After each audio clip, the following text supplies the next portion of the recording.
Team won 70 matches during a year and lost 28 matches and no results for 2 matches.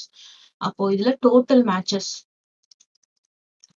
matches played by the cricket team.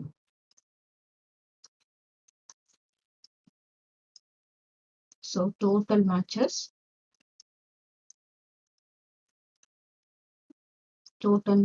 played. இதை நம்ம எப்படி calculate பண்ண போறோம் அப்படின்னு சொன்னா one match எவ்வளோ 70, lost எவ்வளோ 28 and draw or no result. No resultனா என்னது draw ஆயிருக்கும் மேட்ச், இல்லைன்னா நின்னு போயிருக்கும், ஏதோ ஒண்ணு ஆயிருக்கும். So no result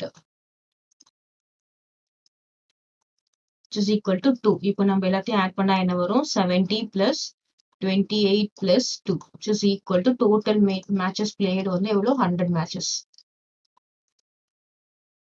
இப்போ நமக்கு என்ன சொல்லியிருக்காங்க? percentage they won. 1 மட்டும்தான் percentage கேட்டிருக்காங்க. So நம்ம எல்லாத்துக்கும் percentage போட்டுக்கலாம். How many matches the one, எவ்வளவு matches ஜெயிச்சிருக்காங்க, how many matches the one is equal to.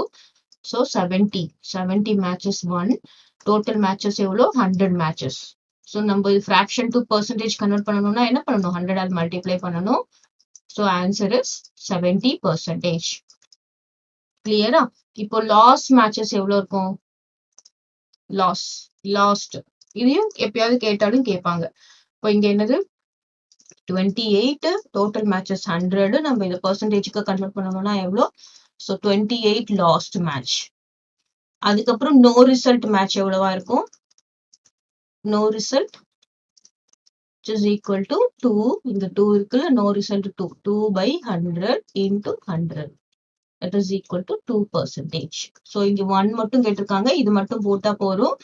But வேற ஏதாவது லாஸ்ட் அப்படிலாம் கேட்டாங்கன்னா ஸோ நம்ம இதை நம்ம போட்டுக்கணும்.